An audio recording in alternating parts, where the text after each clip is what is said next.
നമസ്കാരം. എല്ലാവർക്കും പുതിയൊരു വീഡിയോയിലേക്ക് സ്വാഗതം. തൃപ്പൂണിത്തുറ പൂർണ്ണത്രയീശ ക്ഷേത്രവിശേഷങ്ങളുടെ രണ്ടാം ഭാഗമാണിത്.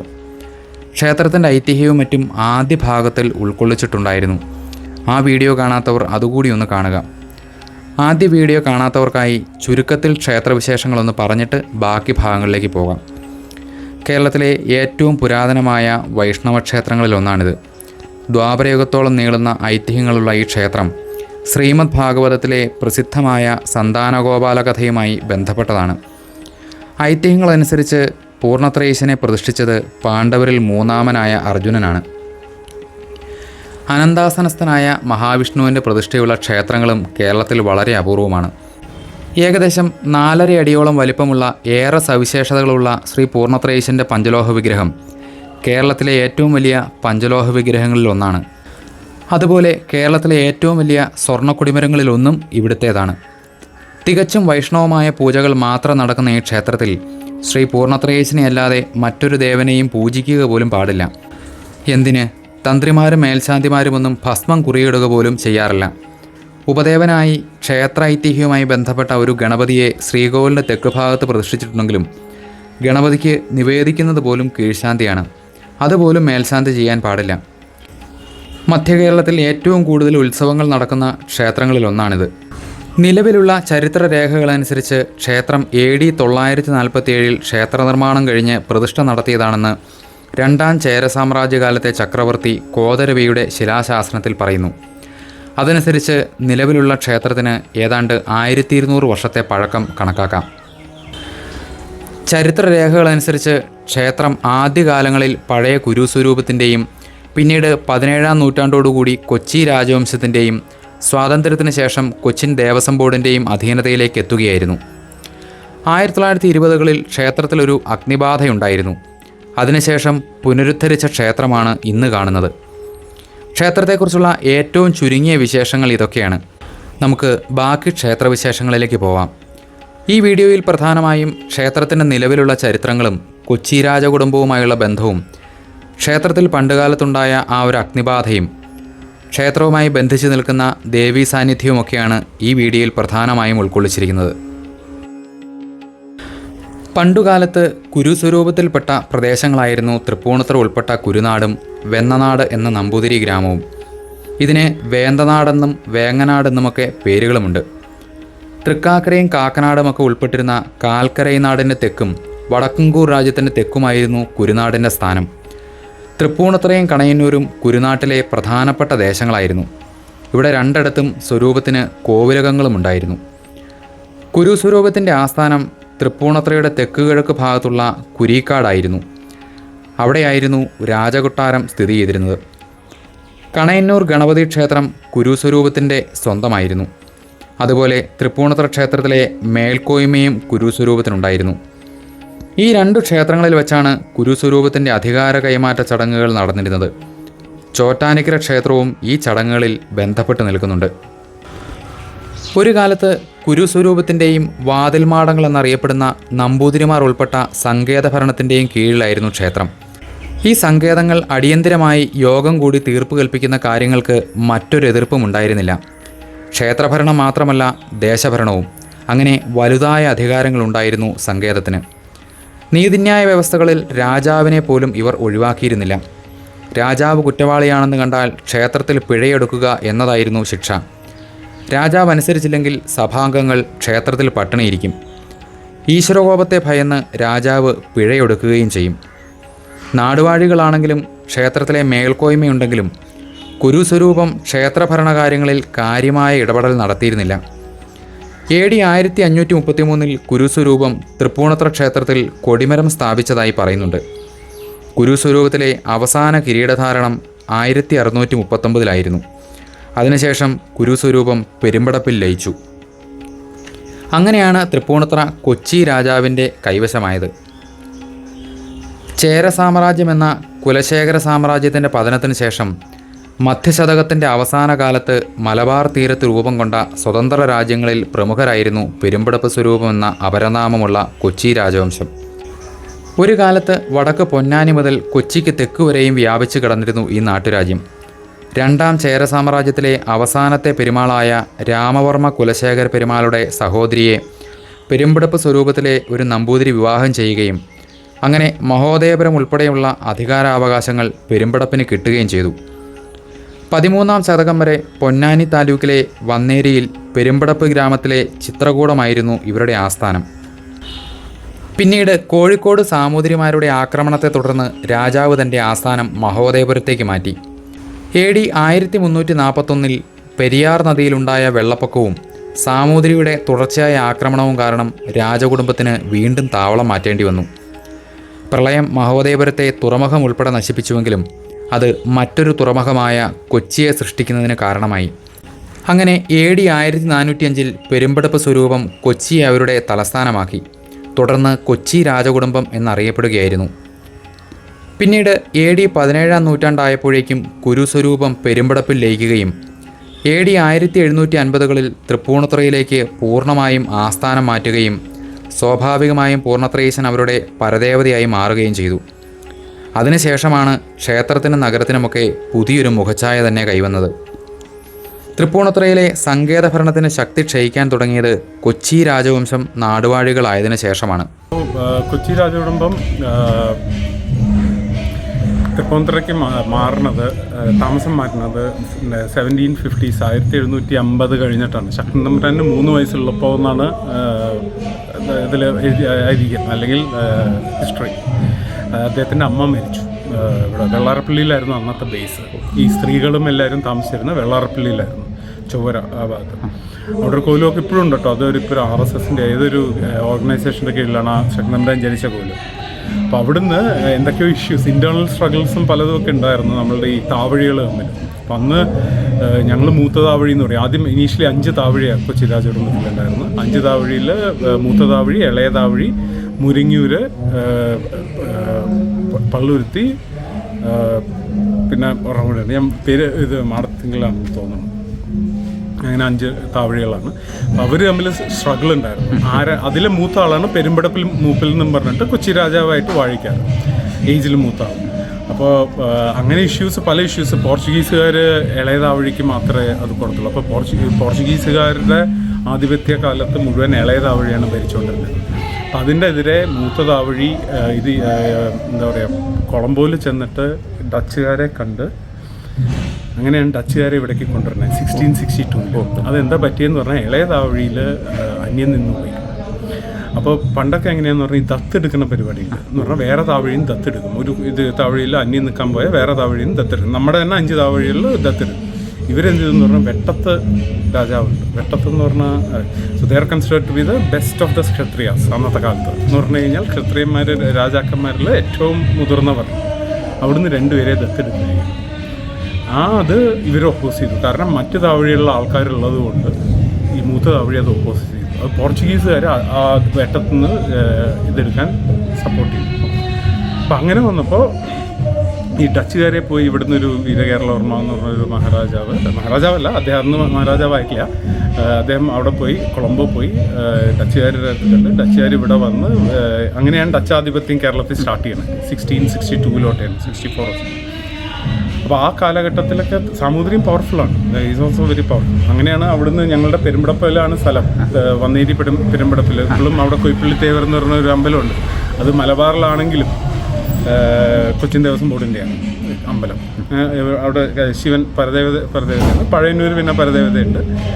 വന്നേരി എന്ന് പറഞ്ഞാൽ വന്ന് കയറി എന്നാണ്, അവിടേക്ക് എത്തി പെരുമ്പടപ്പ് എന്നാണ് ഇത്. അവിടെ പെരുമ്പടപ്പ് കിണറൊക്കെ ഉണ്ട്. അത് കഴിഞ്ഞ് അവിടുന്ന് നമ്മൾ വെള്ളാരപ്പള്ളി എത്തി. അപ്പോൾ ഈ മൂത്ത താവഴി അത് കഴിഞ്ഞ് 1662 മുതൽ മൂത്ത താവഴിയാണ് ഭരിക്കുന്നത്. അപ്പോൾ ഞങ്ങളൊക്കെ മൂത്ത താവഴിക്കാരാണ്. അത് കഴിഞ്ഞ് ഞങ്ങൾ ഈ അവിടെ എന്തൊക്കെ ഇൻറ്റേർണൽ സ്ട്രഗിൾ ഉണ്ടായിട്ടാണ് തൃപ്പൂണിത്തുറയ്ക്ക് വരുന്നത്. അന്ന് ഇങ്ങോട്ട് വരണം. അന്ന് ഇവിടെ ഒരു വടക്ക് ഭാഗത്തായിട്ട് തെക്ക് ഭാഗത്തായിട്ട് ഒരു കോലുണ്ട്, തെക്കേ കോല്. അതിന് മുമ്പേ അസോസിയേഷനൊക്കെ ഉണ്ട് കേട്ടോ. എന്ന് പറഞ്ഞാൽ പണ്ട് ഇവിടെ ഉത്സവത്തിനൊക്കെ മഹാരാജാവ് എഴുന്നള്ളിയിരുന്നു എന്നുള്ളതും, പിന്നെ ഇവിടെ ഒരു കണയന്നൂർ എന്ന് പറഞ്ഞ കോലുമുണ്ട്. കണയന്നൂർ എന്ന് പറഞ്ഞാൽ താലൂക്ക് എന്ന് കേട്ടിട്ടുണ്ടല്ലോ, അത് ഈ ആക്ച്വലി കണയന്നൂർ കോവിലെന്നും പറഞ്ഞാൽ അവിടെ ഒരെണ്ണം ഉണ്ടായിരുന്നു. അതും നമ്മൾ കോവിലായിരുന്നു. അപ്പോൾ അവിടെയൊക്കെ വന്ന് താമസിച്ച രേഖകളൊക്കെ.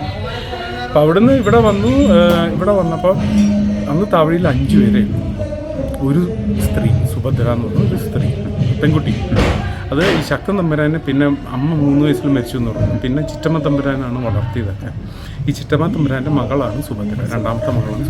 ഈ സുഭദ്രയ്ക്ക് അവരുടെ മകളുടെ മക്കളിൽ നിന്നാണ് ഇപ്പോഴത്തെ കൊച്ചി രാജകുടുംബം ഈ മൂത്ത താവഴിയിലെ ആൾക്കാർ 4 താവഴിയായിട്ട് മാറിയിരിക്കുന്നത്. മനസ്സിലായി? അപ്പോൾ ഇവർ ഇവിടേക്ക് വന്നു 4 പേര്. എന്നിട്ട് എന്താ പറയുക, ഇവിടെ ഭജന വരുന്നു. അങ്ങനെയാണ് സന്തതി പരമ്പരകൾ ഉണ്ടാവുന്നത്. അപ്പോൾ പൂർണ്ണത്രേശൻ്റെ അടുത്ത് ഭജന വരുന്ന് ഉണ്ടായ കുട്ടി ഇതായപ്പോൾ പിന്നെ പറഞ്ഞു എല്ലാവരും മരുമക്കത്തായാണ് എല്ലാവരും ഭജന വരുന്നു കഴിഞ്ഞ് കുട്ടി ജനിച്ചു കഴിഞ്ഞാൽ പൂർണ്ണത്രേശനായിട്ട് അടിമ കിടത്തണം എന്ന് പറയും.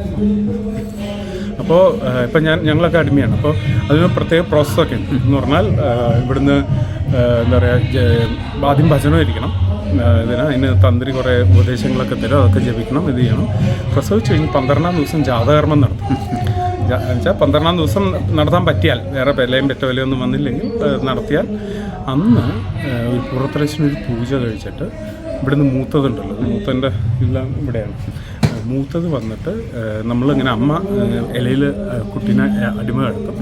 മൂത്തത് എന്താ പറയുക, കുട്ടിയെ എടുക്കും എന്ന് പറഞ്ഞാൽ പൂർണ്ണത്രേശന അടിമ എടുത്തു എന്നാണ് അർത്ഥം. അത് ഇവിടെ മുല അമ്പരാങ്കോലത്ത്, ഇവിടെ അമ്മത്തമ്പരാങ്കോലം എന്ന് പറഞ്ഞിട്ട് അവിടെ ആയിരിക്കും.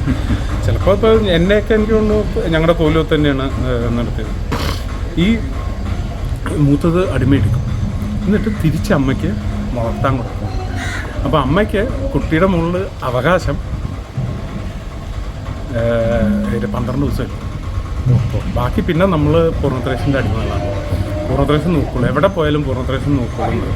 അപ്പോൾ നമ്മളിപ്പോൾ ഈവൻ പണ്ടത്തെ കൊച്ചി രാജകുടുംബത്തിലെ സ്ത്രീകളുടെയും ആണുങ്ങളുടെയും ഒന്നും ജാതകം വരെ നോക്കില്ല.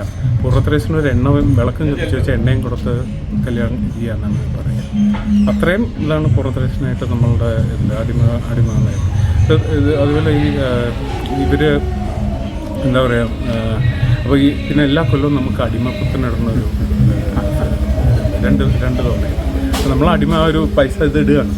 നമ്മൾ ഈ അടിമകളായതുകൊണ്ട് നമ്മൾ ഇതിട്ടാണ്. ഈ അടിമയും ദാസനും തമ്മിലൊരു വ്യത്യാസമാണ്. ഇപ്പോൾ തിരുവിതാംകൂറിലൊക്കെ പത്മനാഭദാസൻ എന്നാണ് പറയുക ആണല്ലോ. ഈ അടിമ എന്ന് പറഞ്ഞാൽ ദാസനും തമ്മിൽ ദാസൻ എന്ന് പറഞ്ഞാൽ ഒരു സെർവൻറ്റ് എന്നുള്ള ഒരു ഇതിലാണ്. അടിമ എന്ന് പറഞ്ഞാൽ you are not yourself, you are not the owner of yourself, right? He is the owner, right? അപ്പോൾ അതാണ് അതിലെ ഡിഫറൻസ്. അപ്പോൾ നമ്മൾക്ക് എപ്പോഴും പൂർണ്ണത്രേശൻ കഴിഞ്ഞേ ഇതുള്ളൂ. അതിനൊരു സ്പെസിഫിക് വേറൊരു സ്റ്റോറിയും കൂടി പറയാനുണ്ട്. ഈ BP മേനോൻ കേട്ടിട്ടുണ്ടോ? സർദാർ വല്ലഭായ് പട്ടേൽ BP മേനോൻ ഇവിടെ കവനൻ്റ് പിടിപ്പിക്കാൻ വന്നു ഹിൽ പാലസിൽ. അന്ന് പരീക്ഷിത് തമ്പുരാൻ എന്ന് പറഞ്ഞ മഹാരാജാവായിരുന്നു. അദ്ദേഹം one of the last great Sanskrit scholars ആയിരുന്നു. അപ്പോൾ ഒപ്പിടിപ്പിക്കാൻ അന്ന് മെയ് 29 ജൂലൈ 1 കവനൻ്റെ പ്രാബല്യത്തിൽ വന്നത്. പക്ഷേ ഒപ്പിടുന്നത് മെയ് 29 1949. അപ്പോൾ അവിടെ വന്ന് എല്ലാ ഡോക്യുമെൻറ്റ്സൊക്കെ നോക്കി ഒപ്പിടാമെന്ന് പറഞ്ഞു. ഒപ്പിടാൻ വേണ്ടി ഇദ്ദേഹം പരീക്ഷിത് തമ്പുരാൻ, ഇത് BP മേനോൻ തന്നെ സ്വന്തം ഓട്ടോബയോഗ്രഫിയിൽ എഴുതിക്കണതാണ് കേട്ടോ, സ്റ്റോറി ഓഫ് ഇൻ്റഗ്രേഷൻ. പേന അഴിച്ചു, ഉടനെ പേന അടച്ചു വെച്ച് ഒരു വിളക്ക് കത്തിച്ച് വെച്ചിട്ടുണ്ടായിരുന്നു. ആ വിളക്കിൻ്റെ മുമ്പിൽ ഇങ്ങനെ ഇരിക്കാൻ തുടങ്ങി. ഒരു 5 മിനിറ്റ് 10 മിനിറ്റോട്ട് ഇരുന്നിട്ടുണ്ടാവണം. BP മേനോൻ എന്താ പറയുക, ഇങ്ങനെ തൊട്ടു. BP മേനോൻ എന്ന് പറഞ്ഞാൽ ചെറിയ ആളൊന്നുമില്ല. ഹൈദരാബാദ് കാശ്മീരൊക്കെ നമ്മൾക്ക് ഇത് ചെയ്ത പട്ടേലിൻ്റെ റൈറ്റ് ഹാൻഡാണ്. എന്താ പറയുക, BP മേനോൻ പരീക്ഷിത് തമ്പുരാനെ തൊട്ടു. അപ്പോഴാണ് നിങ്ങൾക്കിത് മനസ്സിലായി. പരീക്ഷിത് തമ്പുരാൻ അപ്പോൾ പൂർണ്ണത്രേശനെ പ്രാർത്ഥിക്കുകയായിരുന്നു.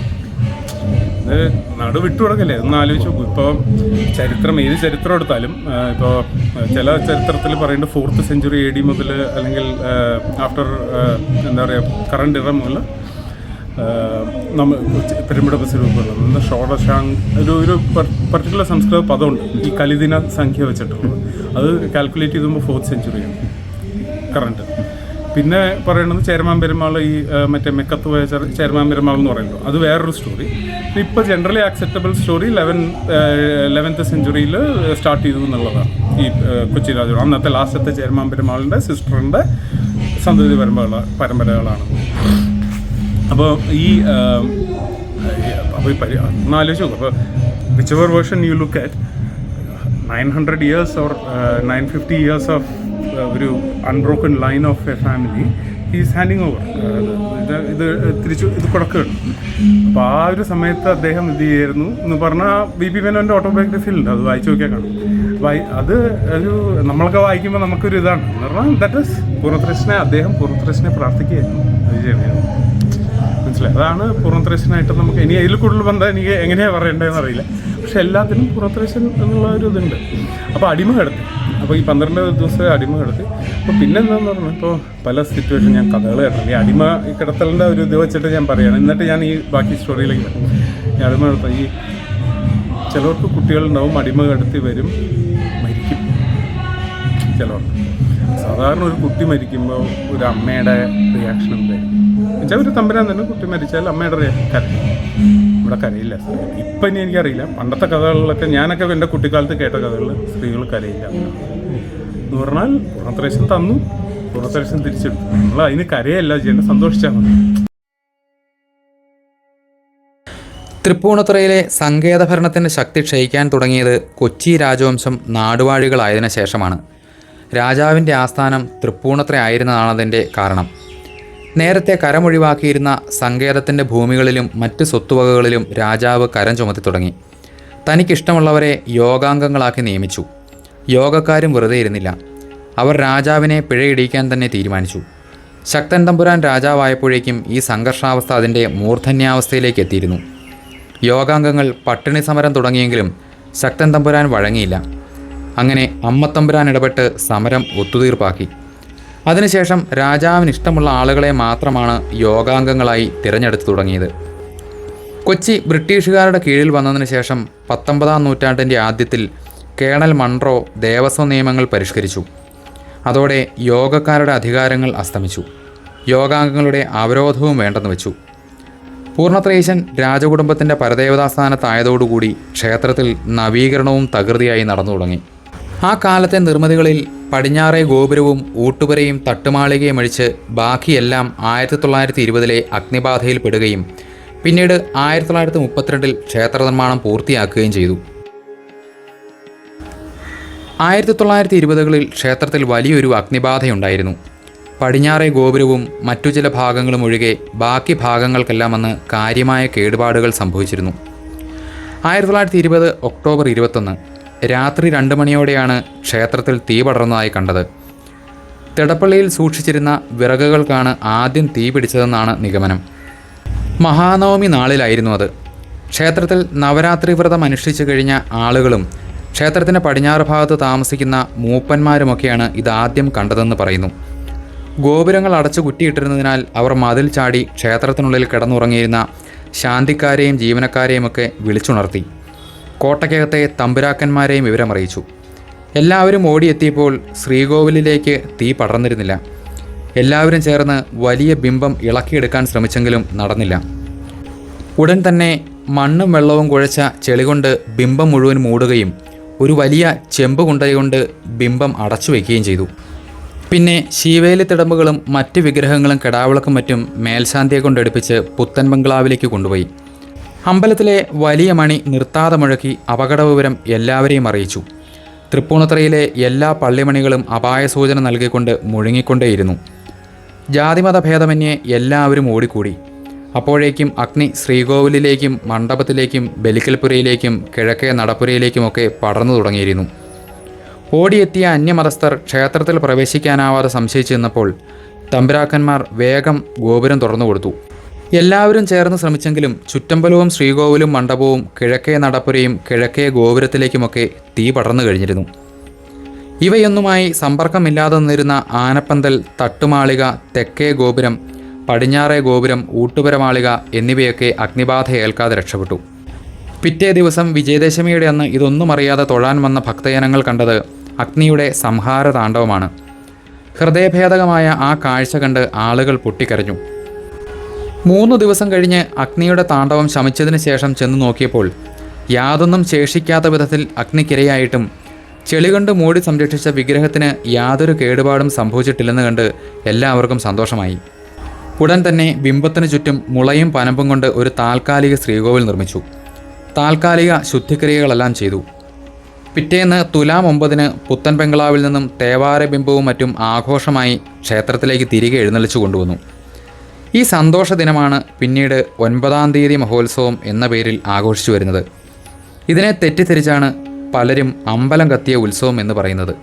തികച്ചും ഒരു തെറ്റായ ധാരണ തന്നെയാണിത്. അധികം വൈകാതെ തന്നെ ക്ഷേത്ര നിർമ്മാണത്തിനുള്ള ഒരുക്കങ്ങൾ തുടങ്ങി. അന്നത്തെ രാജാവിന് അസുഖമായതിനാൽ ഇളയ തമ്പുരാനായിരുന്ന രാമവർമ്മ കുഞ്ഞുണ്ണിത്തമ്പുരാനാണ് ക്ഷേത്ര നിർമ്മാണത്തിന് മുൻപ് 12 വർഷത്തിനുള്ളിൽ ക്ഷേത്രം പുനരുദ്ധരിച്ച് പഴയതുപോലെ ആരാധനകൾ നടത്തിക്കൊള്ളാമെന്ന് ഭഗവാനോട് നടയിൽ പ്രാർത്ഥിച്ച് അനുജ്ഞ വാങ്ങിയത്. ക്ഷേത്ര നിർമ്മാണവും ധ്വജപ്രതിഷ്ഠയുമൊക്കെ പൂർത്തിയായപ്പോഴേക്കും രാമവർമ്മ കുഞ്ഞുണ്ണിത്തമ്പുരാൻ മഹാരാജാവായി തീർന്നിരുന്നു. 1932 മുതൽ 1941 വരെ കൊച്ചി രാജ്യം ഭരിച്ച ചൊവ്വരയിൽ തീപ്പെട്ട തമ്പുരാൻ എന്ന് പിൽക്കാലത്തറിയപ്പെട്ട ഇതേ രാമവർമ്മ തമ്പുരാൻ്റെ പ്രതിമയാണ് തൃപ്പൂണിത്തുറ സ്റ്റാച്യു ജംഗ്ഷനിൽ കാണുന്നത്. മിടുക്കൻ തമ്പുരാൻ എന്നുകൂടി അറിയപ്പെടുന്ന ഇദ്ദേഹമാണ് റേഷനിങ് സംവിധാനങ്ങൾ ആരംഭിച്ചതും ഔഷധിയുടെ തുടക്കക്കാരനും പുതിയകാവിലെ ആയുർവേദ കോളേജിൻ്റെ തുടക്കക്കാരനും. ക്ഷേത്ര നിർമ്മാണത്തിൻ്റെ മേൽനോട്ടങ്ങൾക്കായി പ്രത്യേകം ഉദ്യോഗസ്ഥരെ സർക്കാർ നിയമിച്ചു. ഇക്കണ്ടത്ത് ഈച്ചരവാര്യരായിരുന്നു ക്ഷേത്രശില്പി. ഇനിയൊരു അഗ്നിബാധയുണ്ടാവരുത് എന്ന് കരുതി പരമ്പരാഗത വാസ്തുവിദ്യയെ കോൺക്രീറ്റ് പോലുള്ള ആധുനിക നിർമ്മാണ മാർഗങ്ങളുമായി സമന്വയിപ്പിക്കുകയും കോൺക്രീറ്റ്, ചെമ്പ്, ഗ്രാനൈറ്റ്, കരിങ്കല്ല്, വെങ്കലം തുടങ്ങിയ അഗ്നിബാധയെ ചെറുക്കുന്ന വസ്തുക്കൾ ഉപയോഗിച്ചായിരുന്നു ക്ഷേത്ര നിർമ്മാണം. അതിനുവേണ്ട സിമൻറ്റും കമ്പികളുമെല്ലാം കപ്പൽ മാർഗം ഇംഗ്ലണ്ടിൽ നിന്നും എത്തിക്കുകയായിരുന്നു എന്നും പറയുന്നു. കോൺക്രീറ്റ് മേൽക്കൂരയുടെ പുറത്ത് ചെമ്പ് പാകിയിരിക്കുന്നതിനാൽ പുറമേ നിന്ന് നോക്കിയാൽ ഇക്കാര്യം മനസ്സിലാവുകയുമില്ല. അക്കാലത്ത് ഇംഗ്ലണ്ടിൽ നിന്നും കൊണ്ടുവന്ന സാധനങ്ങളിൽ ഉൾപ്പെട്ടതാണ് ക്ഷേത്രത്തിൻ്റെ പുറത്തുള്ള മൂലകളിൽ സ്ഥാപിച്ചിരിക്കുന്ന വിളക്ക് കാലുകളും. 11 വർഷം കൊണ്ട് ക്ഷേത്ര നിർമ്മാണം പൂർത്തിയായി. 1107 മീനം 21, അതായത് 1932 ഏപ്രിൽ 3 ശ്രീകോവിലിന് മുകളിലുള്ള താഴികക്കുളം പ്രതിഷ്ഠിച്ചു. തുടർന്ന് മഹാരാജാവിൻ്റെ പ്രത്യേക കൽപ്പന പ്രകാരം മേടൻ 2 കൊടികേറി 8 അഹസായി അതിഗംഭീരമായി ഒരു ഉത്സവം ആഘോഷിച്ചു. ഒറ്റത്തവണ മാത്രമുണ്ടായ ഒരു അസാധാരണമായ ഉത്സവം. 9-ാം തീയതി മഹോത്സവം ഗംഭീരമായി വർഷം തോറും ആഘോഷിക്കാനുള്ള നടപടിക്രമങ്ങളും മറ്റും രാജാവ് അന്നു തന്നെ ഉണ്ടാക്കി വച്ചിരുന്നു. സന്ധ്യയ്ക്കുള്ള കർപ്പൂരം കത്തിക്കലാണ് ഈ ഉത്സവത്തിൻ്റെ ഒരു പ്രത്യേകത. പഴയ അഗ്നിബാധയുടെ ഒരു പ്രതീതി ഉണ്ടാകും വിധമായിരിക്കണം ഇത്. നടപ്പുരയിലും പ്രദക്ഷിണ വഴിയിലുമെല്ലാം കർപ്പൂരം നിരത്തി വെച്ച് കത്തിക്കും. ഈ കർപ്പൂരം കൊണ്ടുവരുന്നത് കാനറ ബാങ്കിൽ നിന്നുമാണ്. അതും ആനപ്പുറത്ത് പഞ്ചവാദ്യത്തിൻ്റെ അകമ്പടിയോടെ എഴുന്നള്ളിച്ചാണ് ക്ഷേത്രത്തിലേക്ക് കൊണ്ടുവരുന്നത്. കാനറ ബാങ്കിൻ്റെ ബ്രാഞ്ച് മാനേജർ പൂർണ്ണത്രയീശന് ഒരു പട്ട് സമർപ്പിക്കുന്ന പതിവുമുണ്ട്. ഈ ഒരു ചടങ്ങിൻ്റെ ചരിത്രം ഇങ്ങനെയാണ്. 1923 ക്ഷേത്ര നിർമ്മാണത്തിലുള്ള മൂലധന നിക്ഷേപ സമാഹരണത്തിനായി രാജാവിൻ്റെ നിർദ്ദേശപ്രകാരം തൃപ്പൂണിത്തുറയിൽ ശ്രീ പൂർണ്ണത്രയീശ വിലാസം ബാങ്ക് ആരംഭിച്ചു. ഈ ഉത്സവത്തിൻ്റെ മുഴുവൻ ചെലവും ആദ്യകാലങ്ങളിൽ ഈ ബാങ്കിൻ്റെ വകയായിരുന്നു. പിന്നീട് 1963 ഈ ബാങ്ക് കാനറ ബാങ്കിൽ ലയിക്കുകയും ചെയ്തു. ഇപ്പോഴും ബാങ്കിനുള്ളിൽ പഴയ ബാങ്കിൻ്റെ പേരും കാണാം. അക്കാലത്ത് കേരളത്തിലെ പ്രധാനപ്പെട്ട സ്ഥലങ്ങളിലെല്ലാം ഈ ബാങ്കിന് ബ്രാഞ്ചുകളും ഉണ്ടായിരുന്നു.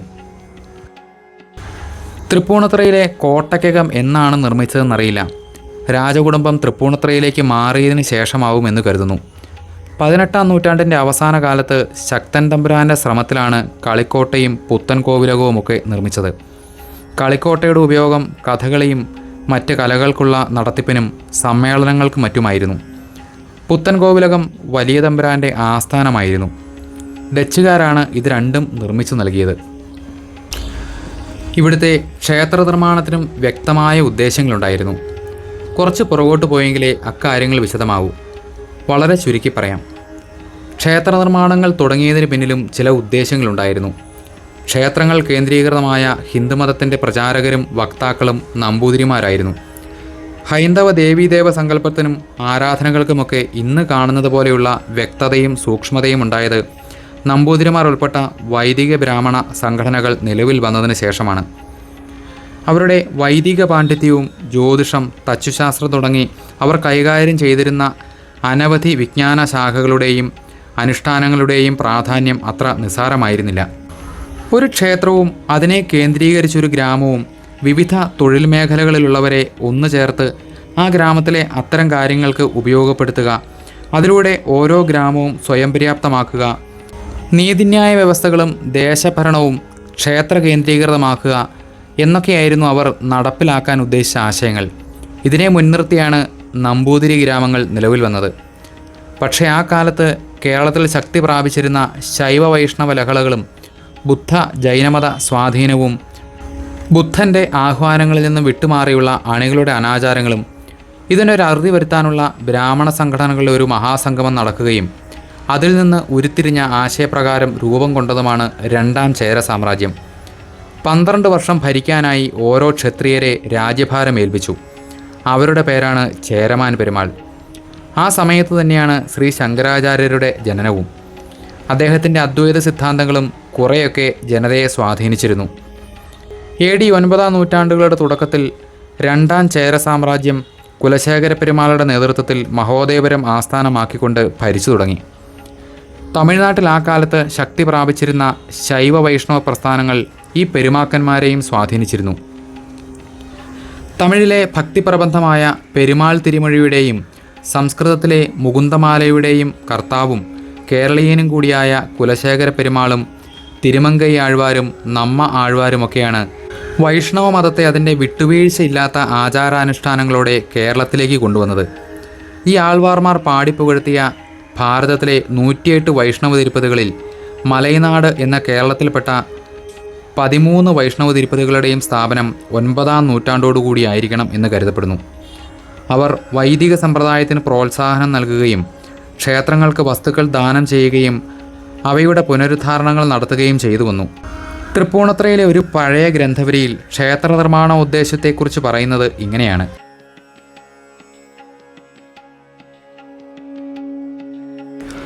ഈ രേഖയിൽ നിന്ന് മനസ്സിലാക്കാൻ പറ്റുന്ന ഒരു കാര്യം, ബുദ്ധ ജൈന മറ്റു മതങ്ങളുടെ കൈകടത്തലുകൾ മൂലം ഇല്ലാതായിക്കൊണ്ടിരിക്കുന്ന വൈദിക മതത്തിൻ്റെ പുനഃസ്ഥാപനമായിരുന്നു ക്ഷേത്ര നിർമ്മാണോദ്ദേശ്യമെന്ന്. അപ്രകാരം AD 10-ാം നൂറ്റാണ്ടോടെ കേരളത്തിൽ സ്ഥാപിക്കപ്പെട്ട പുരാതന ക്ഷേത്രങ്ങളിലൊന്നാണ് ശ്രീ പൂർണ്ണത്രയീശ ക്ഷേത്രം. അതിനർത്ഥം ഇവിടെ അതിനു മുൻപ് ക്ഷേത്രമില്ലായിരുന്നു എന്നല്ല, ക്ഷേത്രഘടനകൾ നിലവിൽ വന്നത് അതിനുശേഷമാവാം എന്നാണ്. ഈ ഗ്രന്ഥവരി അനുസരിച്ച് ഓരോ ശാസ്ത്രത്തിലും പ്രാമാണ്യം നേടിയവരെയായിരുന്നു ക്ഷേത്രഭരണസഭയിൽ പട്ടാചാരികളായി നിയമിക്കപ്പെട്ടത്. വിദ്യാഭ്യാസവും സമ്പൽ സമൃദ്ധിയും ഐശ്വര്യവും നീതിന്യായ വ്യവസ്ഥകളും നാട്ടിൽ കൊണ്ടുവരുന്നതിലൂടെയാണ് വൈദിക മതത്തെ പരിപോഷിപ്പിക്കേണ്ടതെന്ന് അന്നത്തെ ഭരണാധികാരികൾക്ക് നന്നായി അറിയാമായിരുന്നു. AD 10-ാം നൂറ്റാണ്ടിൻ്റെ ആരംഭത്തിൽ കൊത്തിവെച്ച ഒരു ശിലാലിഖിതം ക്ഷേത്രത്തിൽ നിന്നും കണ്ടെടുത്തിട്ടുള്ളതും മറ്റൊരു തെളിവാണ്. ഈ ശിലാലിഖിതം 1920-ലെ അഗ്നിബാധയ്ക്ക് ശേഷം സുരക്ഷിതമായ സ്ഥാനങ്ങളിലേക്ക് മാറ്റി. വട്ടെഴുത്തിലുണ്ടായിരുന്ന ആ ശിലാലിഖിതത്തിൻ്റെ പരിഭാഷ ഇങ്ങനെയാണ്: ഈ ലിഖിതത്തിൽ പറയുന്ന ഗോദരവിവർമ്മൻ അന്നത്തെ പെരുമാളാണ്. അദ്ദേഹത്തിൻ്റെ കാലം AD 905 മുതൽ AD 943 വരെയാണ്. അതിനാൽ രാജവാഴ്ചയുടെ 30-ാം വർഷത്തിലെ ഈ ലിഖിതം AD 935-കളിൽ ആയിരിക്കാം. കിട്ടിയിട്ടുള്ള ലിഖിതങ്ങളിൽ ഗോദരവിവർമ്മൻ്റെ അവസാനത്തെ ലിഖിതമാണിതെന്ന് പറയുന്നു. പെരുമാളിൻ്റെ പ്രതിനിധിയായ ഇരവിയാദിച്ചൻ സ്ഥലത്തെ നാടുവാഴിയായിരുന്ന കുരുസ്വരൂപത്തിൽപ്പെട്ടയാളോ രാജാവിൻ്റെ വേണ്ടപ്പെട്ടവരോ ആയിരുന്നിരിക്കാം. ഇതിൽ പറയുന്ന പരടയാർ വാതിൽമാട സഭാംഗങ്ങളും പൊതുവാൾ കാര്യദർശിയുമാണ്. ക്ഷേത്രഭരണമാണല്ലോ രേഖയിലെ വിഷയം. അതുകൊണ്ട് തന്നെ ക്ഷേത്ര നിർമ്മാണത്തിന് ശേഷമായിരിക്കാം ഇത്തരമൊരു വ്യവസ്ഥ ചെയ്തിരിക്കുന്നത്. അതുകൊണ്ട് തന്നെ 10-ാം നൂറ്റാണ്ടിൻ്റെ തുടക്കത്തിലായിരിക്കാം ക്ഷേത്ര നിർമ്മാണമോ പുനരുദ്ധാരണമോ നടന്നിരിക്കുന്നത് എന്ന് മനസ്സിലാക്കാം. എന്തായാലും ഇതനുസരിച്ച് 1200 വർഷത്തെ പഴക്കം ക്ഷേത്രത്തിന് കണക്കാക്കാം. ക്ഷേത്രത്തിലെ ഗ്രന്ഥവരി അനുസരിച്ച് 10-ാം നൂറ്റാണ്ടിന് ശേഷം ക്ഷേത്രത്തിലുണ്ടായ ഒരു പ്രധാന സംഭവമാണ് വടുകനും പടയും കയറി ക്ഷേത്രം ആക്രമിച്ച സംഭവം. ചേരമാൻ പെരുമാളുടെ കാലം കഴിഞ്ഞ് സ്ഥാനമേറ്റ രാജാക്കന്മാരുടെ കാലത്താണ് ഈ ആക്രമണം ഉണ്ടായത്. പക്ഷേ അതിനും കൃത്യമായൊരു കാലം പറയുന്നില്ല. എന്നാൽ ഈ ആക്രമണശേഷം ക്ഷേത്രം പുനരുദ്ധരിച്ച് പുനഃപ്രതിഷ്ഠ നടത്തിയത് AD 1270-ലാണെന്ന് പറയുന്നുണ്ട്. അതുകൊണ്ട് തന്നെ 13-ാം നൂറ്റാണ്ടിൻ്റെ മധ്യകാലത്തായിരിക്കാം ഈ ആക്രമണം ഉണ്ടായതെന്നും കരുതാം. മലയാളത്തിൽ പലയിടവും പല ക്ഷേത്രങ്ങളും വടുകനും പടയും കളഞ്ഞു എന്നാണ് ഗ്രന്ഥവരി പറയുന്നത്. വടുകൻ എന്നാൽ വടക്കുനിന്ന് വന്നവർ എന്നേ അർത്ഥമുള്ളൂ. കൊള്ളക്കാരെ പിന്തിരിപ്പിക്കാൻ ശ്രമിച്ച ക്ഷേത്രത്തിലുണ്ടായിരുന്ന ഒരു ബ്രാഹ്മണനെ ആക്രമകാരികൾ വെട്ടിക്കൊന്നു. ഇതിനുശേഷം ക്ഷേത്രത്തിലെ വിഗ്രഹവും നഷ്ടപ്പെട്ടു പോയി. പ്രധാന വിഗ്രഹത്തിൻ്റെ രൂപമുള്ള ഒരു ചെറിയ തേവാരബിംബം അവശേഷിച്ചിരുന്നു. ആ ബിംബം ഇപ്പോഴുമുണ്ടെന്നാണ് പറയുന്നത്. കൊല്ലപ്പെട്ട ആ ബ്രാഹ്മണൻ്റെ കുടുംബത്തിന് നഷ്ടപരിഹാരമായി ക്ഷേത്രത്തിലെ അകക്കോയ്മ സ്ഥാനം നൽകപ്പെട്ടു. പിന്നീടവർ പറവൂർ നാടുവാഴികളായി മാറുകയും ചെയ്തു. ബിംബം നഷ്ടപ്പെട്ടതിന് ശേഷം പഴയ തേവാരബിംബത്തിനെ മാതൃകയാക്കി മുളന്തുരുത്തിയിലെ പണ്ടാരപ്പള്ളി മൂശാരി വാർത്തെടുത്തതാണ് ക്ഷേത്രത്തിലെ ഇപ്പോഴത്തെ പൂർണ്ണത്രയീശൻ്റെ വലിയ വിഗ്രഹം. AD 1270 ആ പ്രതിഷ്ഠ നടന്നത്. ഇതിനെപ്പറ്റി മറ്റൊരു ഐതിഹ്യം കൂടിയുണ്ട്. ഈ വിഗ്രഹ നിർമ്മാണ സമയത്ത് ശില്പി എത്ര ശ്രമിച്ചിട്ടും വിഗ്രഹം പൂർണ്ണമാവാതെ വന്നതിനാൽ ഭഗവാനെ വിളിച്ച് കരഞ്ഞുകൊണ്ട് കൂട്ടുകൂടൻ്റെ പൂർണ്ണത്രയീശ എന്ന പ്രാർത്ഥനയോടെ ആ ശില്പി വിഗ്രഹത്തെ ആലിംഗനം ചെയ്യുകയും അദ്ദേഹം കൂടി ആ വിഗ്രഹത്തിലേക്ക് ലയിക്കുകയും ചെയ്തു എന്നും ഐതിഹ്യം പറയുന്നു. ചിങ്ങമാസത്തിലെ മൂശാരി ഉത്സവം വിഗ്രഹം നിർമ്മിച്ച ഈ ശില്പിയുടെ സ്മരണയ്ക്കായി ആരംഭിച്ചതാണ്. ഈ ശില്പിയെ സങ്കല്പിച്ചുള്ളതാണ് മുൻപേ പറഞ്ഞ ക്ഷേത്രത്തിൻ്റെ തെക്ക് പടിഞ്ഞാറ് ഭാഗത്ത് താഴെയായി കിടന്ന ബലിക്കല്ല്. മൂശാരിക്കല്ല് എന്നാണ് ഇതിനെ വിളിക്കുന്നത്. AD 10-ാം നൂറ്റാണ്ടിൽ ക്ഷേത്ര നിർമ്മാണത്തിന് ശേഷം ക്ഷേത്രഭരണാധികാരികളായി സഭക്കാരെയും കാര്യസ്ഥനെയും അത്യാവശ്യ ജീവനക്കാരെയും നിയമിച്ച കാര്യം മാത്രമേ പറയുന്നുള്ളൂ. പിൽക്കാലത്ത് നൂറ്റാണ്ടുകൾക്ക് ശേഷം ക്ഷേത്രഘടനയിലും സമ്പദ് വ്യവസ്ഥയിലും പ്രാധാന്യവുമൊക്കെ വർദ്ധിച്ചു വന്ന കാലത്താവണം കൂടുതൽ ജീവനക്കാർക്ക് ചുമതലയും വിസ്തൃതമായ ഭരണ സംവിധാനങ്ങളുമൊക്കെ നിലവിൽ വന്നത് എന്ന് കരുതാം. ഈ സംവിധാനത്തിലെ ഏറ്റവും ഉയർന്ന സ്ഥാനം മേൽക്കോയ്മയാണ്. അതെപ്പോഴും നാടുവാഴികൾക്ക് തന്നെയായിരിക്കും. ക്ഷേത്രത്തിന് പുറത്തെ കാര്യങ്ങൾ നോക്കുക എന്നുള്ളതായിരുന്നു പുറക്കോയ്മയുടെ ജോലി. മൂത്തതിനും മേനോക്കി എന്ന് വിളിക്കുന്ന മേൽനോട്ടം വഹിക്കുന്ന ആൾക്കുമായിരുന്നു ആ ചുമതല. മേനോക്കിയുടെ പ്രധാന ചുമതല പട്ടോല അഥവാ കണക്കെഴുത്തായിരുന്നു. വടുകരുടെ ആക്രമണത്തിൽ കൊല്ലപ്പെട്ട ബ്രാഹ്മണന്റെ കുടുംബമായ പറവൂർ നാടുവാഴികൾക്കായിരുന്നു അകക്കോയ്മയുടെ ചുമതല. പാട്ടമളക്കലും കലവറക്കാര്യസ്ഥതയും പാട്ടമാളയുടെ ചുമതലയുമൊക്കെയായിരുന്നു വെണ്ണനാട് സഭക്കാർക്ക്. ഇവിടെ മൂത്തതിന് വലുതായ ചില അവകാശങ്ങളുണ്ടായിരുന്നു. 4 ഇല്ലക്കാരിൽ മൂത്തയാളാണ് മൂത്തതായി നിയമിക്കപ്പെട്ടിരുന്നത്. ഈ 4 ഇല്ലക്കാരിൽ ഇളയടത്തില്ലം മാത്രമാണ് ഇപ്പോൾ അവശേഷിക്കുന്നത്. ശീവേലിക്ക് തെടമ്പെഴുന്നള്ളിക്കുക, പുറക്കോയ്മയുടെ ചുമതല ഇതെല്ലാം മൂത്തതിനായിരുന്നു. ക്ഷേത്രത്തിൻ്റെ പൊതുകാര്യസ്ഥത, ക്ഷേത്രവസ്തുക്കളുടെ ക്രയവിക്രയം പോലും ഇതിൽപ്പെടും. ഒരു ക്ഷേത്രത്തിലും ഇല്ലാത്ത ഒരു സ്ഥാനം മൂത്തതിന് ഇവിടെയുണ്ട്. മൂത്തത് മരിച്ചാൽ സങ്കേതത്തിൽ ദേശവാലായ്മ ആചരിക്കുകയും ജാതിമത ഭേദമന്യേ ആളുകൾ പങ്കെടുക്കുകയുമൊക്കെ പതിവാണ്. മൂപ്പുവാഴ്ചയുടെ കാലത്ത് നാടുവാഴിയെ മൂത്തത് മോതിരമണിയിച്ചിരുന്നു. ഇതിൽ നിന്നെല്ലാം മനസ്സിലാക്കേണ്ടത് മൂത്തതിന് ക്ഷേത്രവുമായുള്ള അടുത്ത ബന്ധം തന്നെയാണ്. ഏട്ടാ നമസ്കാരം. ഇപ്പോൾ ഈ പൂർണ്ണത്രയീശ ക്ഷേത്രവും ഈ ഒരു ഇല്ലുമായിട്ട് സാധാരണ മറ്റുള്ള ക്ഷേത്രങ്ങളെ അപേക്ഷിച്ച് മൂത്തന്മാർക്കുള്ള സ്ഥാനത്തേക്കാൾ ഉപരി ഒരു കൂടുതലായിട്ടൊരു അവകാശങ്ങൾ ഇവിടെ ഉണ്ടല്ലോ. അപ്പോൾ അതിനെപ്പറ്റി ഒന്ന് പറഞ്ഞു തരാമോ? അവകാശം എന്ന് പറഞ്ഞാൽ ഇവിടെ എഴുന്നള്ളിപ്പ് മറ്റുള്ള കാര്യങ്ങളൊന്നുമില്ല. ചോറ്, പായസം അങ്ങനെയുള്ള അവകാശങ്ങളൊക്കെ ഉണ്ട്. പിന്നെ ഒരു കാലത്ത് ക്ഷേത്രത്തിൻ്റെ ഉടമസ്ഥാവകാശം അങ്ങനെ എന്തെങ്കിലും ഇല്ലത്തേക്ക് ഉണ്ടായിരുന്നു, ഇവിടെ ഉണ്ടായിരുന്നോ? അമ്പലം ഇരിക്കുന്ന സ്ഥലം ഇവിടുത്തെയാണ്. അപ്പോൾ ഇതിൻ്റെ സങ്കല്പം എങ്ങനെയാണെന്ന് വെച്ചാൽ, ഈ ബ്രാഹ്മണന് 10 കുട്ടികൾ മരിച്ചുപോയി. അപ്പോഴാണ് ശ്രീകൃഷ്ണൻ അർജുനനും കൂട്ടിക്കൊണ്ട് വൈകുണ്ഠത്തിൽ പോയിട്ട് 10 പേരെയും കൊണ്ടുവന്നു. ആ 10 പേര് കൊണ്ടുവന്ന് അവിടെ ഒരു നമ്പൂതിരിയിലുണ്ട്, പുലിയനൂരെന്ന് പറഞ്ഞു, എരൂര്. അതാണ് സങ്കല്പമുള്ളത്. അപ്പോൾ അവിടെ ഒരു പ്രതിഷ്ഠ കണ്ടു. അത് വേഗം അർജുനൻ എന്ത് തൻ്റെ നാഴിയിൽ അത് എടുത്തു വെച്ചു. അപ്പോൾ അർജുനൻ കൊണ്ട് പ്രതിഷ്ഠിച്ചതാണ് ഇവിടെ. അപ്പോൾ വന്ന് നോക്കിക്കഴിഞ്ഞപ്പോഴത്തേക്കും ഇവിടെ അന്വേഷിച്ച് വന്നപ്പോഴും പറ്റിയ സ്ഥലം, ഒരു കുളിർമയുള്ള സ്ഥലം എന്നും പറഞ്ഞുകൊണ്ട് ഇവിടെ കൊണ്ട് പ്രതിഷ്ഠിച്ചു. അപ്പോൾ ആ സ്ഥലം, അമ്പലം നിൽക്കുന്ന സ്ഥലം ഇവിടുത്തെയാണ്. അപ്പോൾ അതുകൊണ്ട് എല്ലാ അവകാശങ്ങളും ഇവിടെ തന്നിരിക്കുകയാണ്. പിന്നെ അതുകൂടാതെ ഇവിടെ പിന്നെ ഒരു വലിയ മൂത്തത് ഉണ്ടായിരുന്നത് മഹാരാജാവിൻ്റെ കൂടെ ചതുരംഗം കളിക്കാറുണ്ടായിരുന്നു ഈ പടിഞ്ഞാറ് ഗോപുരത്തിൽ നിന്ന്. അങ്ങനെ വന്ന് ഇപ്പോൾ കളി ഇങ്ങനെ പിന്നെ മൂർച്ഛിച്ച് വന്ന സമയത്ത് ഇതായി, ഉച്ചപൂജയുടെ സമയമായി. അപ്പോൾ ഇറങ്ങിപ്പോണം. അപ്പോൾ അവിടെ ഇരുന്നുകൊണ്ട് രാജാവ് പകരം ഒരാളെ കൽപ്പിച്ചു കൊടുത്തു. മൂത്തതിനെല്ലാ അവകാശങ്ങളും അതുപോലെ ഈ ജോലി ചെയ്യാൻ ഒരാളെയും കൂടി ഇരുന്നു. തൃക്കോലം എന്ന് പറഞ്ഞിട്ട് ഒരു സ്ഥാനമുണ്ട് അവിടെ. അതിന് ഒരാളെ ഇങ്ങോട്ട് നിയോഗിക്കുകയാണ് ചെയ്യുന്നത്. അപ്പോൾ അമ്പലം ഇരിക്കുന്ന സ്ഥലം ഇവിടുത്തെ ആയതുകൊണ്ട് സർവ്വ അവകാശങ്ങളും നമുക്കുണ്ട്. അപ്പോൾ ഈ അമ്പലം ഈ ശരിക്കും കുട പിടിക്കുകയായിരുന്നു ശിവേലിക്ക്. ആ ജോലിയായിരുന്നു ഉണ്ടായിരുന്നത്. അപ്പോൾ ഈ കളിയിൽ മുഴുകിയിരിക്കുമ്പോൾ ഓടിപ്പോകാൻ പറ്റുമോ? അപ്പം രാജാവ് സമ്മതിച്ചില്ല. ഇത് പടിഞ്ഞാറ് നടയില് ഗോപുരത്തിന് മുകളിൽ ഇരുന്നിട്ട് കളിച്ചോണ്ടിരുന്നു. അപ്പോഴവിടെ ഇരുന്നിട്ട് മൂത്തതിന് എല്ലാ അവകാശങ്ങളും പകരം ഒരാളെ അങ്ങോട്ട് ഏൽപ്പിക്കുകയാണ് ചെയ്യുന്നത്. അതാണ് അതിൻ്റെ കേട്ടറിവ്. പിന്നെ ഇപ്പോഴും നമുക്ക് ഈ പാണിക്കുള്ള അനുവാദം അങ്ങനെയുള്ള കാര്യങ്ങളെല്ലാം ഇല്ലത്തേക്ക് തന്നെ പാണിക്കുള്ള അനുവാദം മേടിക്കണം ഇവിടുന്നാണ് അല്ലേ?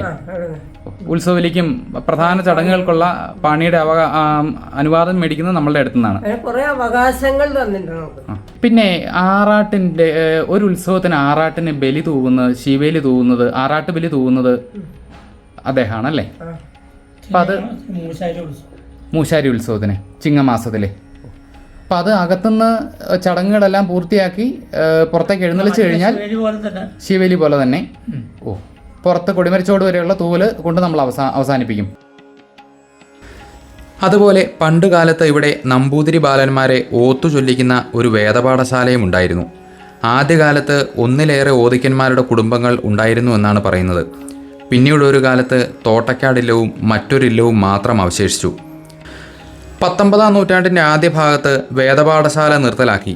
പിന്നീട് ക്ഷേത്രത്തിലെ മുട്ടുശാന്തിയുടെ ചുമതലയായി ഓദിക്കന്. തന്ത്രി, മേൽശാന്തി, കീഴ്ശാന്തി ഇവരുടെ അഭാവത്തിൽ ക്ഷേത്രത്തിലെ കാര്യങ്ങൾ മുടക്കം വരുത്താതെ നടത്താനുള്ള അവകാശം ഓദിക്കന്മാർക്ക് മാത്രമാണ്.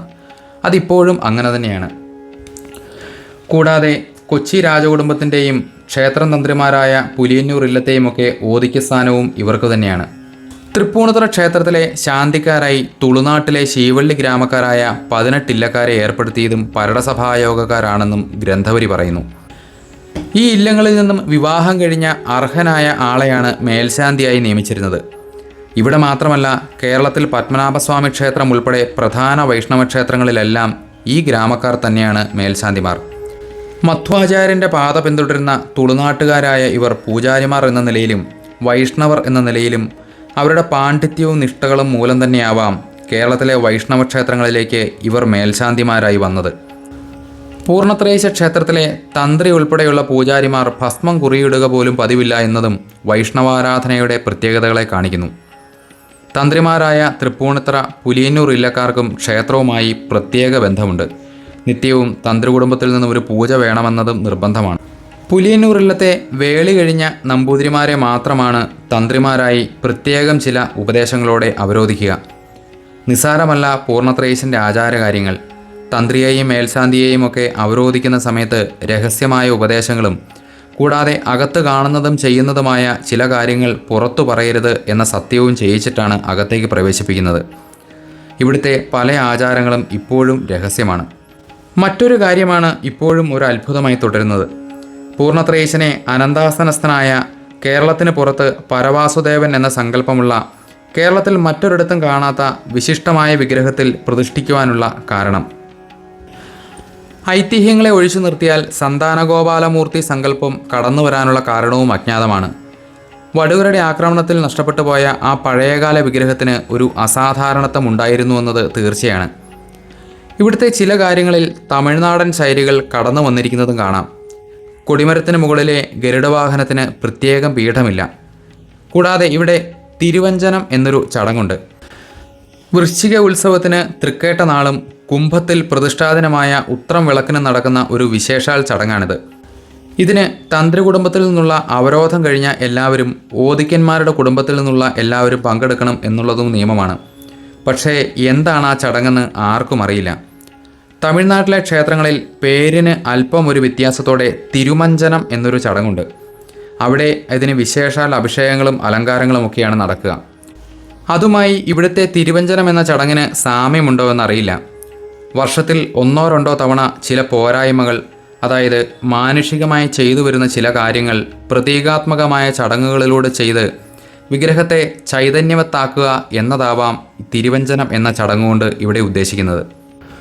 പണ്ടുകാലത്ത് ഈ ക്ഷേത്രം നിൽക്കുന്ന സ്ഥലം മൂത്തതമാരുടെ അവകാശത്തിലുള്ളതായിരുന്നുവെന്നും ക്ഷേത്ര നിർമ്മാണ കാലത്ത് അവർ സ്ഥലം വിട്ടു നൽകിയതാണെന്നുമൊക്കെ പറയുന്നുണ്ട്.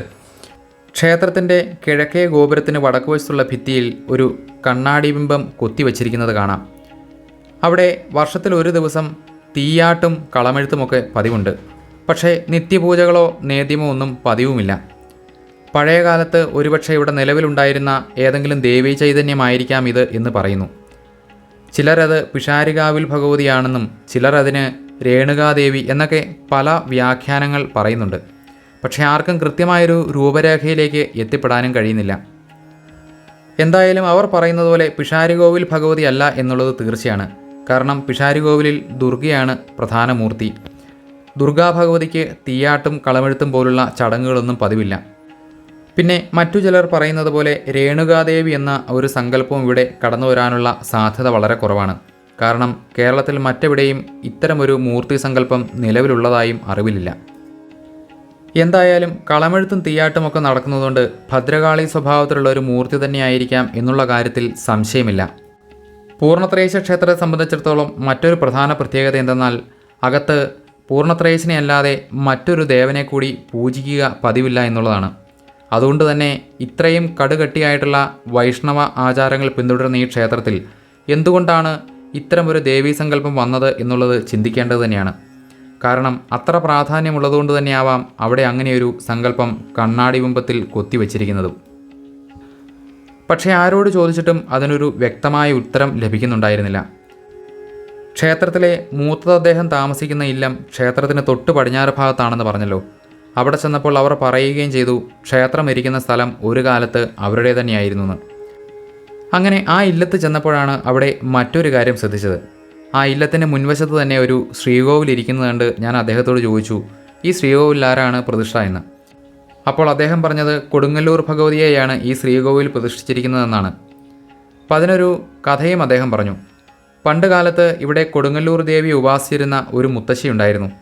പ്രായാധിക്യം മൂലം ആ മുത്തശ്ശിക്ക് ഭഗവതിയെ കാണാൻ പോകാതെ വന്ന സാഹചര്യത്തിൽ കൊടുങ്ങല്ലൂർ ഭഗവതിയുടെ ഒരു സാന്നിധ്യം ഇവിടെ ഉണ്ടാവുകയും പിന്നീട് ശ്രീകോവിൽ പണിത് അതിലേക്ക് പ്രതിഷ്ഠിക്കുകയുമായിരുന്നു എന്നാണ്. ഈ ഒരു കഥ ശരിയാണെങ്കിൽ കൂടി മറ്റൊരു വിചിത്രമായ കാര്യം ഞാൻ ശ്രദ്ധിച്ചത് പൂർണ്ണത്രയീശ ക്ഷേത്രത്തിലെ ഉച്ചശീവേലി കഴിഞ്ഞതിന് ശേഷം മാത്രമേ ഇവിടെ നടയടയ്ക്കുകയുള്ളൂ എന്നുള്ളതാണ്. ഈ ഇല്ലത്തെ തേവാരമായ ഭഗവതിക്ക് പൂർണ്ണത്രയീശ ക്ഷേത്രവുമായി ഒരു ബന്ധവുമില്ലെങ്കിൽ എന്തുകൊണ്ടാണ് ശീവേലി കഴിഞ്ഞതിന് ശേഷം മാത്രമേ ഇവിടുത്തെ ശ്രീകോവിൽ അടയ്ക്കൂ എന്ന് പറയുന്നതിനുള്ള കാരണവും മനസ്സിലാവുന്നില്ല. ഇതിനെ മറ്റൊരു രീതിയിൽ ചിന്തിക്കുകയാണെങ്കിൽ ഇവിടെ ക്ഷേത്ര നിർമ്മാണത്തിനായി മൂത്തതമാർ സ്ഥലം വിട്ടു നൽകിയ കാലത്ത് അവിടെ സങ്കല്പമുണ്ടായിരുന്നതോ അല്ലെങ്കിൽ പ്രതിഷ്ഠിക്കപ്പെട്ടതോ ആയിരുന്ന ഈ ഒരു ദേവീചൈതന്യത്തെ ആവാഹിച്ച് ഇല്ലത്തിന് മുൻപിൽ ഒരു ശ്രീകോവിൽ നിർമ്മിച്ച് അവിടേക്ക് പ്രതിഷ്ഠിച്ചതാവാനും വഴിയുണ്ട്. പണ്ട് കാലത്ത് ഇവിടെ നിലവിലുണ്ടായിരുന്ന ആ ദേവീ സാന്നിധ്യത്തെ തന്നെയാവാം കിഴക്കേ ഗോപുരത്തിൻ്റെ വടക്കേ ഭിത്തിമേൽ കണ്ണാടി ബിംബത്തിലായി സ്ഥാപിച്ചിരിക്കുന്നതും. ഇല്ലത്തെ ശ്രീകോവിലുള്ള ആ ഒരു ഭഗവതിക്ക് കൊടുങ്ങല്ലൂർ ഭഗവതി എന്നൊരു സങ്കല്പം ഉള്ളതുകൊണ്ട് തന്നെ ഇവിടെ ഈ ഒരു സ്ഥാനത്ത് പണ്ടുകാലത്ത് നിലവിലുണ്ടായിരുന്ന ആ ഒരു തീയാട്ടും കളമെഴുത്തുമൊക്കെ ആയിരിക്കാം ഇപ്പോഴും നടന്നു വരുന്നത്. ഇവിടെ നിത്യപൂജകളില്ലെങ്കിലും നിത്യപൂജകളെല്ലാം ദിവസവും ഇല്ലത്ത് പ്രതിഷ്ഠിച്ചിരിക്കുന്ന ആ ദേവിക്ക് നടന്നു വരുന്നുമുണ്ട്. ഇതൊക്കെ ഒരു ഊഹം മാത്രമാണ്. തന്ത്രിമാരുടെ അഭിപ്രായത്തിൽ പണ്ടുകാലത്ത് സ്ഥലവുമായി ബന്ധമുണ്ടായിരുന്ന മറ്റൊരു ദേവീസങ്കല്പമാവാം ഇത് എന്നും മൂത്തതിൻ്റെ ഇല്ലത്തെ ദേവിക്ക് ഇതുമായി ബന്ധമുണ്ടാവാൻ സാധ്യതയില്ല എന്നുമാണ് പറഞ്ഞത്. പൂർണ്ണത്രയീശൻ്റെ ശീവേലി കഴിഞ്ഞ് ഇവിടുത്തെ ദേവിയുടെ നടയടയ്ക്കുന്ന കാര്യം ചോദിച്ചപ്പോൾ അത് പണ്ടുകാലത്ത് മൂത്തതമാർക്ക് ശീവേലിക്ക് തെടമ്പെഴുന്നള്ളിക്കുക തുടങ്ങിയ അവകാശങ്ങളുള്ളതുകൊണ്ട് തന്നെ സ്വാഭാവികമായും ക്ഷേത്രത്തിലെ ജോലികൾ പൂർത്തിയാക്കി ഇല്ലത്ത് ചെന്നതിന് ശേഷമാവാം മൂത്തത് നടയടച്ചുകൊണ്ടിരുന്നത്. പിന്നീട് അതൊരു ആചാരമായി മാറിയതാവാം എന്നാണ് അവരുടെ അഭിപ്രായം. എന്തായാലും മൂത്തതമാരുടെ ഇല്ലത്ത് എന്ന് കണ്ടപ്പോൾ എനിക്ക് തോന്നിയ ഒരു കാര്യം പറഞ്ഞു എന്ന് മാത്രം. ദയവായി അതിനെ മറ്റൊരു രീതിയിൽ എടുക്കരുത്. അപ്പോൾ നമ്മൾ അടിമകളാണ്. അപ്പോൾ അതിനുള്ള ഇതെന്ന് പറഞ്ഞാൽ അടിമപ്പണം ഇടണം, അടിമപ്പുത്തൻ എന്ന് പറയും. ഈ പണ്ടത്തെ കൊച്ചിയിലെ ഇത് കറൻസി പുത്തനായിരുന്നു. അപ്പോൾ അടിമപ്പുത്തൻ ഇടണം. അപ്പോൾ കൊല്ലത്തിൽ 2 തവണയാണ് അടിമപ്പണം. ഒന്ന് ഇന്നാണ് വലിയ വിളക്കുണ്ടാകും. അത് പിന്നെ ഒന്ന് ഉത്രം, കുംഭമാസത്തിൽ ഉത്രം അന്ന് പുരന്തരേശൻ്റെ പിറന്നാൾ പ്രതിഷ്ഠ. അതിന് എന്താ പിറന്നാളെന്നാണ് പറയാം അന്ന്. അപ്പോൾ എങ്ങനെയാണെന്ന് പറഞ്ഞാൽ രാവിലെ 5 മണിക്ക് നമ്മൾ കുളിച്ച്, ഇപ്പോൾ ഇന്നൊക്കെ രാവിലെ ഞാൻ 5 മണിക്ക് കുളിച്ച് ഈ അമ്പലത്തിൻ്റെ സോപാനമുണ്ട് മുകളിൽ. അപ്പോൾ തമ്പരാക്കന്മാർക്ക് അവിടെ കാണാം. പെൺവഴി തമ്പരാക്കന്മാർക്ക്, ആൺവഴി തമ്പരാക്കന്മാർക്ക് ഈ അടിമപ്പുത്തിന് ഇടുന്ന ദിവസം കാണാം. അല്ലെങ്കിൽ പണ്ടൊക്കെ ഇവർ ഇടനാഴിയുടെ പുറത്ത് നിന്ന് ആൺവഴി തമ്പരാക്കന്മാർ, ഇപ്പോഴും പല തമ്പരാക്കന്മാരും അങ്ങനെ തോന്നിട്ടുണ്ട് അല്ലാത്ത ദിവസം. എന്നിട്ട് നമ്മൾ ഈ അടിമപ്പുറത്ത് ഓരോ ആൾക്കും വെച്ച് നമ്മൾ ആ ഒരു പ്രൊട്ടക്ടേഴ്സ് ഫീ എന്നും നമ്മൾ പറയില്ലേ, അതുകൂടൊക്കെ പൂർണ്ണത്രേശൻ അതുണ്ട് അടിമപ്പത്തിനൊക്കെ. പിന്നെ പൂർണ്ണത്രേശനായിട്ട് ബന്ധം ഇതെന്ന് പറഞ്ഞാൽ നമുക്കൊരു അരക്കൊയ്മയുണ്ട്, അര അവകാശമുണ്ട്. ഈ ഈ അമ്പലങ്ങളിൽ ഊരാളന്മാരുണ്ടല്ലോ, അതിൽ നമ്മളൊരു ഇതിൽ നിന്ന് അത് ആ സ്റ്റോറി ഫുൾ ഡീറ്റെയിൽ ഞാൻ പറഞ്ഞാൽ ചിലപ്പോൾ കുറേ നേരമുണ്ട്. ബട്ട് ഒരു നമ്പൂരിയുടെ ഒരു അര അവകാശം നമ്മൾ വാങ്ങിച്ചിട്ടുണ്ട് കുറേ കാലം മുമ്പാണ്. But the association with the temple പണ്ടേ ഉണ്ട്. 11th സെഞ്ച്വറിയിൽ ഇവിടെ തെക്കേ ഈ ഗോപുരം 15th സെഞ്ച്വറിയിലോട്ടാണ് ഉണ്ടാക്കിയിരിക്കുന്നതെന്നാണ്, 16th. പക്ഷേ 11th സെഞ്ച്വറിയിൽ ഇവിടെ പടിഞ്ഞാറേ ഗോപുരം ഉണ്ടാക്കുന്നതിൽ ഒരു ലിഖിതമുണ്ട്, ശിലാലിഖിതമുണ്ട്. കൊച്ചി മഹാരാജാവിൻ്റെ അന്നത്തെ പെരുമ്പടപ്പ് മൂപ്പലിൻ്റെ അപ്രൂവൽ ഇവിടെ ഗോപുരം പണിതോളാൻ. അപ്പോൾ ഇറ്റ് റൺസ് ബാക്ക്. ബട്ട് നമ്മൾ അടിമയായത് 1750s-ലാണ്, 50s or 60s.